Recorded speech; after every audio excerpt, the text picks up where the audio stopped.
राम राम राम। आपको मेरी आवाज साफ आती है क्या? हाँ जी, आवाज हाँ अच्छी तरह जी। से आ रही है ना? सबको सुन पा रहे हैं आप? हाँ जी। Very good. हरे कृष्णा कृष्ण कृष्ण हरे हरे, हरे राम राम राम हरे हरे। ये श्लोक बहुत ही फेमस श्लोक है, ये वाला जो पढ़ रहा हूँ मैं। बहुत क्रिटिकल श्लोक है ये, भागवतम का एकमात्र श्लोक ऐसा है जिसमें साफ भाव बता रहे हैं नारद मुनि कि त्यक्त्वा स्वधर्मम चरणाम्बुजम हरे। कौन है जिनके चरण कमल कमल जैसे हैं हरे, हरे की भक्ति में कोई लग जाए? कैसे लगेगा? काम तो छोड़ना पड़ेगा तभी तो लगेगा। तो कह रहे इससे अपना धर्म ही छोड़ दे, जो भी धर्म है वो लग जाए अगर। और भजन अपक्व अथ, और भजन में भी वो भी पका नहीं, अपक्वा है, पकती है सब्जी पक रही है, भजन पका नहीं अभी, हल्का है। और फिर उसका पतन हो गया बेचारे का, घर बार छोड़ दिया, सारे कर्म छोड़ दिए, और अब भजन भी नहीं कर रहा। अब पी रहा है, वो नशा कर रहा है, उल्टे उल्टे काम कर रहा है, चार नियम तोड़ रहा है, पतन हो गया उसका। तो कह रहे हैं यत्र क्वावा भद्रम, उसे क्या बिगड़ा? अभद्र क्या हुआ? कोई अभद्र नहीं हुआ। धन की इतनी वैल्यू है। यत्र क्वावा अभद्रम अभूत तमुष्यकिम, उस व्यक्ति का क्या बिगड़ा? कुछ नहीं बिगड़ा।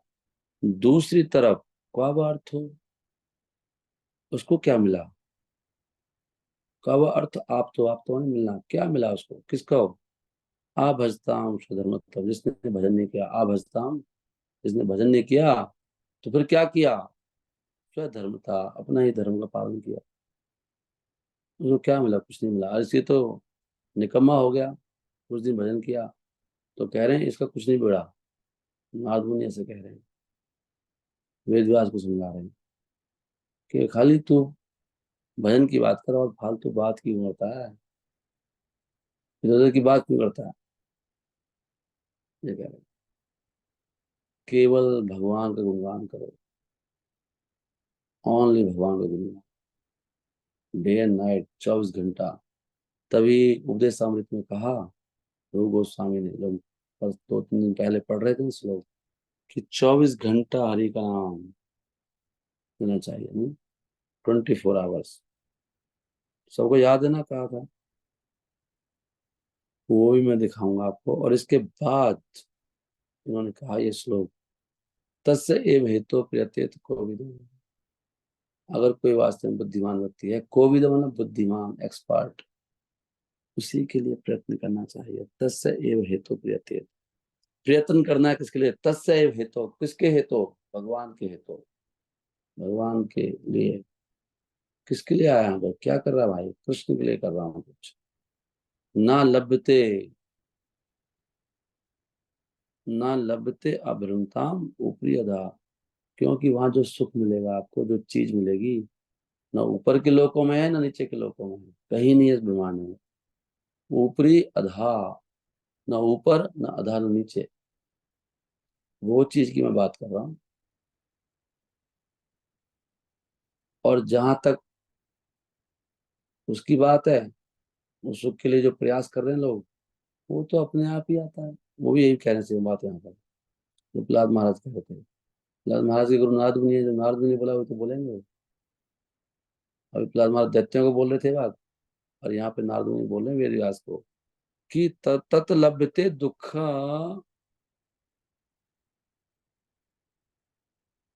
दुखवत, कहाँ लिखा है? तत् लभ्यते दुखवत अन्यथा सुख, दुख की तरह जैसे दुख अपने आप आता है, ऐसे सुख भी आता है। सर्व सर्वत्र काले न गंभीर हंसा, गंभीर रमसा, वो तो काल के प्रभाव से अपने आप ही सब जगह आ रहा है। जैसे सबको दुख आ रहा है, ऐसे दुख सुख भी आ रहा है। लेकिन पता नहीं ये चीज घुसी कहाँ से है समाज में। हर व्यक्ति के हृदय में यह है कि कुछ करेंगे तो मिलेगा, तो दिमाग में यही है ना, घुसा पड़ा है। कौन कर रहा है भक्ति 24 घंटा? ये कोई पढ़ सकते हैं अभी इसमें क्या लिखा है? ये मैं पढ़ूंगा। इसमें कहते हैं तात्पर्य में कि हर व्यक्ति हर जगह प्रयास कर रहा है कि कैसे उसको पूरा सुख मिले, इंद्रियों का सबसे बड़ा सुख, इंद्रिय भोग का सबसे बड़ा सुख उसको मिल जाए। कैसे मिले? बहुत तरह के प्रयास करता है। कुछ व्यक्ति तो लगे हैं बिजनेस में, ट्रेड में, कुछ लगे हैं इंडस्ट्री में, आध्यात्मिक, सॉरी, क्या बोलते हैं इसको, आर्थिक विकास में लगे हैं, या कोई पॉलिटिक्स में लगे हैं, और कुछ इसमें से लगे हैं सकाम कर्मों में, ताकि अगले जन्म में सुखी हो जाएं, स्वर्ग आदि में चले जाएं। ऐसे कर्मकांड कर रहे हैं बेचारे। यहाँ पर ये कहा जाता है कि जो लोग चंद्रमा पर रहते हैं वो, उनका शरीर बिल्कुल फिट होता है, एकदम अलग तरह का शरीर होता है, और वो बड़ा वहाँ पे सुख पाते हैं। सोमरस पीते हैं वहां पर ऊपर। अभी तो यहाँ पे आप कौन कौन सा रस पीते हो? वहां पे अलग ही रस मिलता है, वो रस है वहां पे एक, पीने को मिलेगा सबको। रस पीजिए और खूब आनंद से रहिए वहां पर। कहते मिलता है पितृलोक में भी। ये कैसे मिलता है? दान वगैरह करने से मिलता है। तो यहाँ भी तो मिलता होगा दान करने से। लोगों को ये पता नहीं है कि देने से मिलता है, लेने से नहीं मिलता। और जो दान के पैसा खा जाता है उसको तो नरक में जगह नहीं मिलती। ध्यान रखना चाहिए। तो दान करने से सारा सुख मिलता है, तो दान ना देने से क्या मिलेगा? और दान का ही पैसा खा जाए देने के बजाय, तो उल्टा भी तो होता होगा। ये बुद्धिमत्ता की बात है। सोमरस नहीं, पानी भी नहीं मिलेगा फिर पीने को। This is the point. So there are various programs, इसलिए बहुत सारे कार्यक्रम हैं इंद्रिय भोग के, इस जीवन में भी और अगले जीवन में भी मिल जाएगा आपको। मृत्यु के बाद कुछ तो प्रयास कर रहे हैं चंद्रमा पर जाने का और दूसरे ग्रहों पर जाने का, कुछ यांत्रिक प्रबंध के द्वारा। साइंटिस्टों की बात कर रहे हैं, क्योंकि उनको बड़ी चिंता है कि दूसरे लोकों में चले जाएं जहाँ पे बिना कुछ पुण्य कर्म करे ऐसे ही पहुंच जाएं। लेकिन ये होने वाला नहीं है। भगवान के अनुसार, भगवान का लॉ है, कानून, जो अलग अलग जगह हैं वो अलग अलग तरह के लोगों के लिए ग्रेड के हिसाब से है। अगर आप पुण्य आत्मा है ही नहीं तो कैसे चले जाओ उन लोग? वो तो पुण्य लोग हैं। ये साइंटिस्ट कैसे चले जाएंगे? पापी पापी साइंटिस्ट कैसे जाएगा ऊपर? गोपाल जी बात कह रहे हैं। तो पापी ठहरा एक नंबर का। शास्त्र को तुम मानता नहीं, तेरे को धर्म का एबीसीडी नहीं पता, तेरा विमान कैसे पहुंच जाएगा चंद्रमा पे? तो सब बेवकूफ बना रहे हैं। गोपाल जी कह रहे हैं आप जा ही नहीं सकते वहां पर, कभी नहीं जा सकते। हर एक मिनट ये मच्छर मेरे कान पे चैंटिंग कर रहे हैं, हरे कृष्ण कृष्ण कृष्ण हरे हरे, हरे राम राम राम हरे हरे। देख रहे हैं ग्रंथ पढ़ने में, ग्रंथ कुछ और कह रहे हैं और हम कुछ और कर रहे हैं। वहां कैसे जा सकते हो? आप नहीं जा सकते। केवल पुण्य कर्म करके ही, जो शास्त्रों में दिए गए हैं, कोई व्यक्ति एक अच्छे परिवार में जन्म ले सकता है, उसको ऐश्वर्य मिल सकता है, उसको अच्छी शिक्षा और सुंदरता मिल सकती है। ये पुण्य कर्मों का फल है, सुंदर होना, अच्छी शिक्षा होना, अच्छा ऐश्वर्य होना, अच्छे परिवार में जन्म लेना। हम देख पाते हैं, वी सी ऑल्सो, इस जन्म में भी व्यक्ति को अच्छी शिक्षा, धन प्राप्त होता है अच्छा कार्य करके। कोई अच्छा काम करता है तो यहाँ पे धन मिलता है, तो बाजी कह रहे हैं। बुरे काम करके कौन दारूबाज अच्छी शिक्षा पाया बताओ? और जिनके पास कोई धन भी होता है सब खत्म हो जाता है। जो लोगों में कोई गुण होते हैं उनके पास ही मिलती हैं चीजें, कह रहे हैं बाजी। उसी प्रकार अगले जन्म में भी हमको ये चीजें मिलेंगी जो हम चाहते हैं। अच्छा कार्य करके, वरना it would not so happen that two persons born in the same place at the same time are you। बड़ी बड़ी अच्छी बात बोल रहे हैं, नहीं ज्योतिष को काट दिया।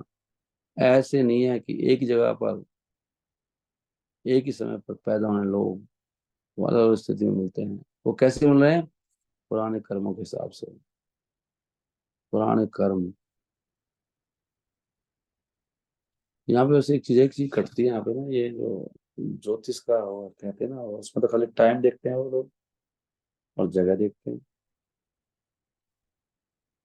तो फिर जब जगह और टाइम देखा किसी व्यक्ति का, दो उनका, तो फिर वो जो कैलेंडर है जैसे ही आ जाएगा।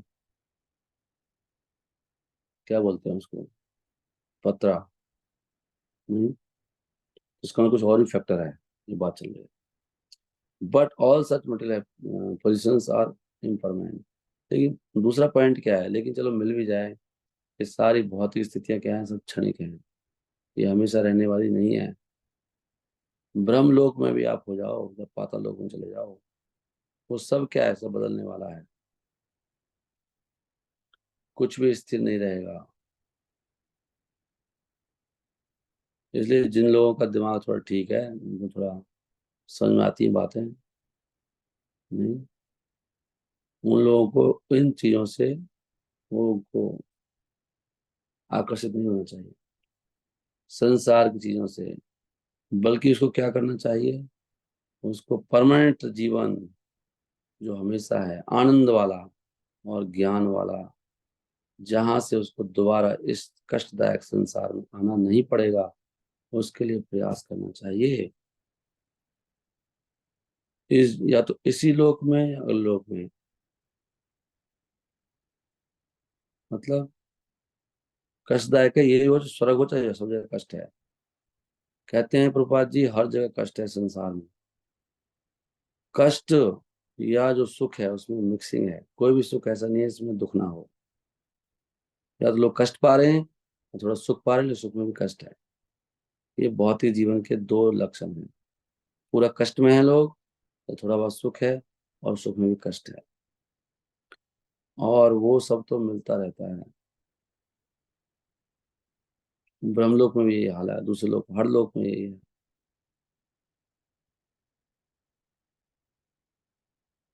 देवताओं का भी यही हाल है। और कुत्ते और सुअर का हो, उसका भी यही हाल है। देवता हो, कुत्ता हो, सुअर हो, सबके जीवन में कष्ट है।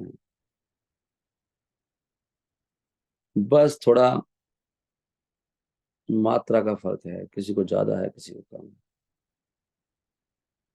लेकिन सब लोग कष्ट में हैं। कोई व्यक्ति मुक्त नहीं है इन कष्टों से। मृत्यु का कष्ट, जन्म लेने का कष्ट, बुढ़ापे का कष्ट, बीमारी का कष्ट, उसी प्रकार हर व्यक्ति के जीवन में प्रभाव लेते हैं। उसका जो भी सुख उसके जीवन में है वो मिलने ही वाला है। Everyone has his destined happiness also. किसी को भी ज्यादा या कम ये चीजें नहीं मिल सकती अपने पर्सनल एंडेवर्स के द्वारा। ये स्टेटमेंट प्रभुपाद जी की है, बड़ी स्टेटमेंट है। No one can. तो क्यों प्रयास कर रहे हैं फिर? क्यों आया था तू यहाँ पर? उसने जैसे वो चाणक्य पूछ रहा था ना, सब पूछा, क्यों आया था यहाँ पर बताओ? धरती पर आया क्यों था तू? मैं आया था हरि भजन करने के लिए, लेकिन कुछ और ही करने लगा। नहीं, कर लो कॉपी। आपके आपने जीवन को बदल नहीं सकते। No one can get more or less of these things simply by personal endeavors। अगर यहाँ तक कि मिल भी जाए ये चीजें, तो फिर दोबारा खो जाएंगी। आपने धन प्राप्त भी कर लिया बहुत प्रयास करके, लेकिन आप लेके आए, सुबह तक गायब हो गया, कुछ चुरा के ले गया, आपके भाग में नहीं था ना। और हो सकता है आपने घर में रख भी लिया, यूज नहीं कर पाओगे आप। जो भाग में लिखा है वही होने वाला है। One should not there for waste time. इसलिए व्यक्ति को समय नहीं गंवाना चाहिए। ये सब नकली चीजें, फिल्म सी है, फिल्म जैसे आती है, आई है गई। फिल्म में क्या होता है? नकली है सब, फिल्म सी थिंग है सारी है। तो क्या करूं? प्रयास करना चाहिए भगवत धाम वापस जाने के लिए। यही हर एक के जीवन का मिशन होना चाहिए बाबा जी लिखा है। कितने श्लोक सुनाए मैंने बताया। अभी एक श्लोक वो हम लोग पढ़ रहे थे, नेक्टर ऑफ इंस्ट्रक्शन। उपदेशामृत सब भक्तों को रटी होनी चाहिए। केवल 11 श्लोक हैं, पूरा ब्रह्मांड है 11 श्लोकों में। कहते हैं महाप्रभु ने सुनाए थे रूप गोस्वामी को, 11 श्लोकों में पूरी दुनिया डाल दी। सारी गीता भागवत चैतन्य चरितमृत, केवल 11 श्लोक, ओनली 11, मतलब 12 पढ़ना चाहिए।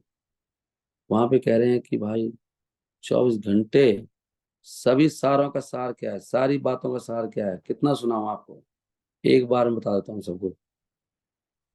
तन्नाम रूप चरितादि सुकीर्तनम, सुकीर्तना अनुस्मृता क्रमेण रसना मनसा नियोज्या। ये कह रहे हैं कि इति उपदेश सारम, अखिलम इति उपदेश सारम, सारे उपदेशों का सार है। अखिलम, अखिलम माने पूरा अखिल भारत, अखिल ब्रह्मांड। अखिलम इति उपदेश सारम, सारे उपदेशों का एक ही सार है। क्या? 24 घंटा फुल टाइम। ये श्लोक मैं तो भेज दूंगा अपने ऑफिस में। हरि बोल। सारे उपदेशों का एक ही सार है कि व्यक्ति को पूरा समय, 24 घंटा लिखा है प्रभा जी ने इसलिए। प्रभा जी बड़े कृपालु हैं, तो ऐसे लिखा अनुवाद 24 घंटा लिखा है। ये नहीं आप बोलेगा नहीं, वो कह देंगे आप तो दिमाग लगा दो ना मायावादी है। नहीं नहीं, इसलिए कह रहे हैं काम करते करते भक्ति करो, ये इसलिए कह रहे हैं वो, ऐसे करो। ये कह रहे नहीं, श्रवण कीर्तन कह रहे हैं सीधा, कीर्तन और श्रवण करना 24 घंटा। ये नहीं कह रहे, नहीं कह रहे हैं, ये सार है। क्या करना 24 घंटा? भगवान का कीर्तन लिखा है इसमें खाली। कीर्तन करा है, याद करना है, कीर्तन और याद करना है भगवान के नाम रूप गुण और लीलाओं को। और इस प्रकार धीरे धीरे अपने, दो चीज कह रहे हैं, टंग से तो बोलते रहना 24 घंटा, और मन से सिमरन करते रहना है। ये करना है। उससे क्या होगा? इस प्रकार के ब्रिज में रहकर रहना चाहिए। ये भी नहीं कह रहे आप जॉब कैसे करो, ब्रिज की बात कर रहे हैं तो जाके ब्रिज में रहो और कृष्ण की सेवा करो, किसी डिवोटीज की गाइडेंस में, भक्तों के मार्गदर्शन में भगवान कृष्ण की सेवा में लग जाओ ब्रिज में जाकर। और इस प्रकार भगवान के जो प्रेमी भक्त हैं उनके पद चिन्हों पर चलना चाहिए, जो भगवान की सेवा में बहुत गहन रूप से आ सकते हैं। ये कह रहे हैं, ये सार है। इति उपदेश सारम, तन्नाम रूप चरिता, तन्नाम भगवान का नाम रूप चरितादि सुकीर्तन अनुस्मृत है, या कीर्तन करो, सुकीर्तन सुंदर सुंदर कीर्तन करो उनका, और सिमरन करो। क्रमेण रसना मनसी नियोज्या, इस प्रकार धीरे धीरे अपने मन को और रसना मतलब जीव को इसमें लगाओ।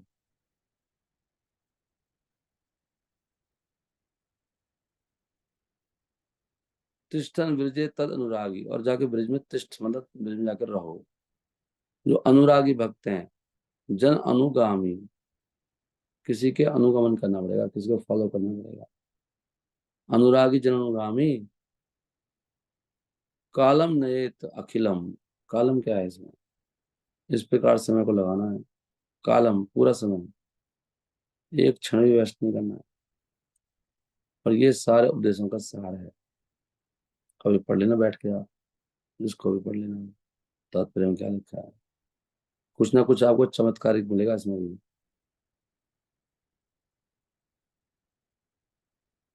ऐसे भगवान नहीं मिलने वाले इस जन्म में।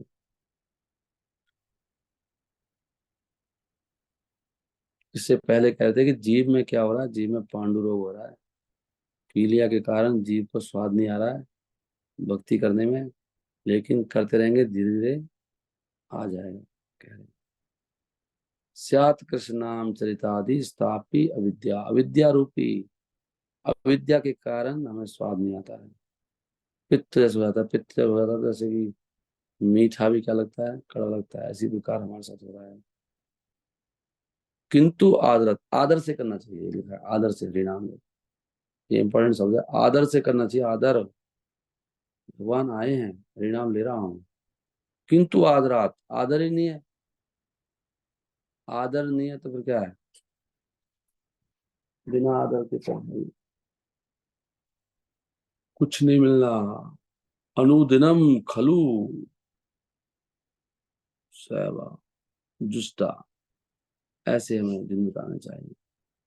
स्वादि क्रमात् भवति तद गद गद मूल हंत्रे, धीरे धीरे फिर सब सही हो जाएगा। मूल हंत्री क्या है, सारे अनर्थों को खा जाएगा भैया। Root हंत्री, destroyer. तत्गद, वो जो रोग है ना, वो पीलिया रोग हो रहा है, जो रुचि नहीं है, रुचि फालतू चीजों में है। स्वादि क्रमा, स्वाद आ जाएगा धीरे धीरे, करते रहेंगे इसे, लगातार हरि नाम करना चाहिए। धीरे धीरे देखेंगे, अरे तो बस मीठा लगने लगा। यहाँ पे लिख रहे हैं कि यहाँ भी 24 घंटा बोल रहे हैं, एवरी डे और 24 आवर्स डेली। अनुजनम का मतलब यह है, आदर से नाम लेना है। किंतु भगवान का नाम, चरित्र, लीलाएं, और भगवान की लीलाएं जो कार्य हैं वो कैसे हैं, वो बिल्कुल शुगर कैंडी, मिश्री के समान मीठे हैं। लेकिन हमारी जीभ में हुआ है रोग, इसलिए उसका टेस्ट नहीं कर पाती है वो। ये बड़ी अद्भुत बात है कि केवल व्यक्ति ध्यान पूर्वक भगवान के नाम को प्रतिदिन ले, तो क्या होगा, उसकी टंग में, उसकी जीभ में एक स्वाद जग जाएगा, और उसका रोग बिल्कुल खत्म हो जाएगा चैंटिंग करने से। ये तो कह रहे हैं, यही तो कह रही है, सारा उपदेशों का सार है। अखिलम इति उपदेश सारम।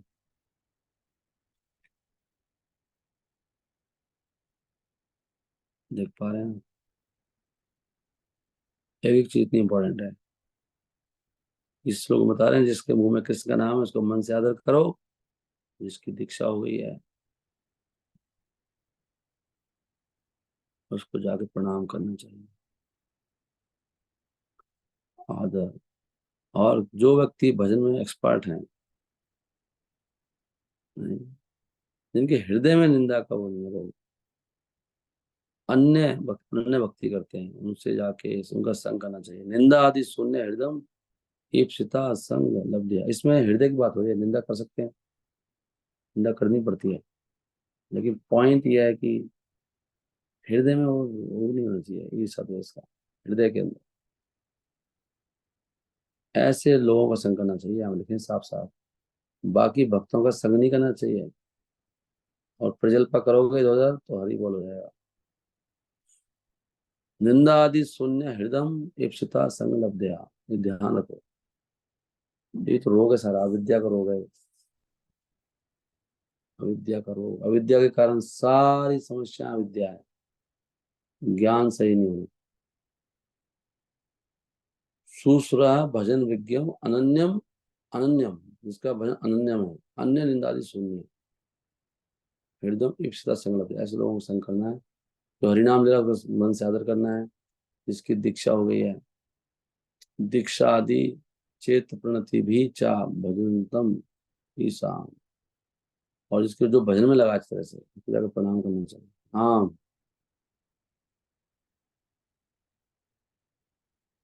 हरे कृष्ण कृष्ण कृष्ण हरे हरे, हरे राम राम राम हरे हरे। यहीं पे मैं इसको विराम देता हूँ। आशा है कि आप सब बात सुन रहे होंगे ध्यान से। इसमें जो मोटी मोटी बात यही आई थी कि ये मनुष्य जीवन बड़े मुश्किल से मिला है, बहुत बड़ो भाग नर्तन पावा। लेकिन कैसे बिता रहे हैं हम लोग इसको, सबका जीवन वेस्ट हो रहा है। एक एक जन को भगवान के युग धर्म में भाग लेना चाहिए प्रतिदिन, ऐसी हमारी जीवन शैली होनी चाहिए। और अगर हम ऐसे रिस्क लेते हैं ना भगवान की, तो भगवान हमारी हेल्प करते हैं। पॉइंट ये, हमें फेथ नहीं है, विश्वास नहीं है, इसलिए भगवान हमारी हेल्प नहीं कर रहे। जहाँ चाह वहां रहा, ये बातें गलत नहीं है। हमारी चाहना ही नहीं है अंदर से। जब चाहना बन जाती है ना, तो राह भी मिल जाती है। Necessity is the mother of invention, गलत थोड़ी बोला हो। तो भगवान कह रहे हैं बुद्धि योग देता हूँ, बुद्धि देता हूँ उसको। जब उसकी इच्छा हो जाएगी, जो नेसेसिटी लगी मुझे तो करना ही है भैया, नीड आ गई है, मेरा तो एक, मेरे को तो और कुछ करना ही नहीं है, तो वहीं से एक आविष्कार हो जाएगा आपके जीवन में, वहीं से रास्ते खुल जाएंगे। बुद्धि उसको मिलती है, इसको सेवा करनी है, कैसे जीवन को व्यवस्थित करना है, अपने आप बुद्धि आएगी। और हम अगर भागवत की बात मानेंगे तो भागवत की कृपा नहीं होगी। भगवान बार बार क्यों कह रहे हैं भागवत में कि तत्प्रयास न कर्तव्य हो, तस्य एव हेतु प्रत्येत को विदा। केवल प्रयास किसके लिए करना है? जब पता ही है सुख दुख फिक्स है, तो क्यों चिंता करना है? चिंता क्यों करनी है? यार देखो तो सही, रिस्क लेके कह तो दिया उन्होंने, त्यक्त्वा स्वधर्म चरणाम भुजाम हरे। कितना ऊंचा श्लोक है बताओ।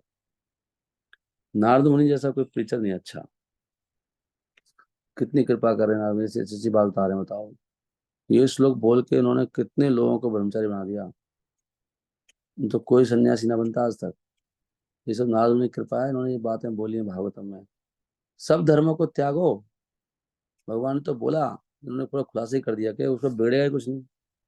क्या बिगड़ जाएगा? जिसने भक्ति कर ली एक दिन भी, वो तो बड़े बड़ी चीजों से बच गया। पूरी तरह से पतित हो जाए तब भी कुछ नहीं बिगड़ा। क्वावा, क्वावा, यत्र क्वावा अभद्रम अभूत मुश्किल। क्या अभद्र हुआ? कुछ अभद्र नहीं हुआ। और बाकी जो अपने कर्म में लगे उनको क्या मिला? कुछ नहीं मिला उनको। सब नरक में जाएंगे।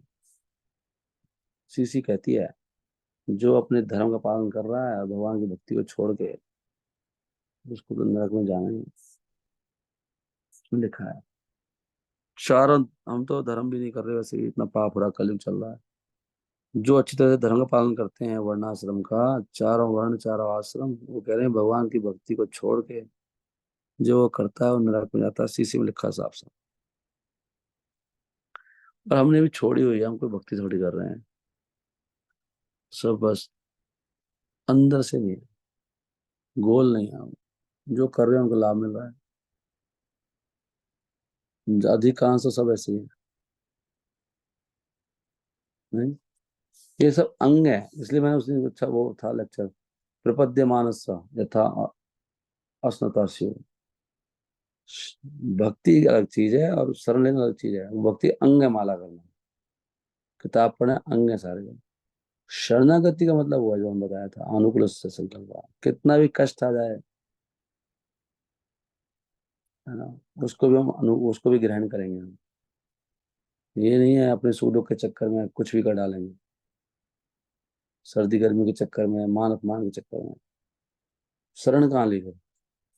शरण लेना भक्ति है। विपद्य मानस है, शरणागत का मतलब क्या है? सरेंडर करना, हर स्थिति में सरेंडर करना, वो है विपद्य मानस है, वो है भक्ति। वहां से भक्ति का जन्म होता है, ऐसे कह रहे हैं वो तो। भक्ति परिसनुभवा वृत्ति, तीन चीज, एक काल त्रिएक काला। हरे कृष्ण कृष्ण कृष्ण हरे हरे। इसलिए ये जो मैं प्रिंसिपल से हम बात कर रहे हैं, उनको समझो। ये तो ऐसे ही रह जाओगे फिर, खाली नाम के भक्त। समझना चाहिए कि भागवत में क्या कह रही है, हम क्या कर रहे हैं, भक्ति का मतलब क्या है। हरे कृष्ण कृष्ण कृष्ण हरे हरे, हरे राम राम राम हरे हरे। ओके, कौन कौन भक्त सुन रहे हैं ध्यान से? वांट टू सी, हो गया टाइम।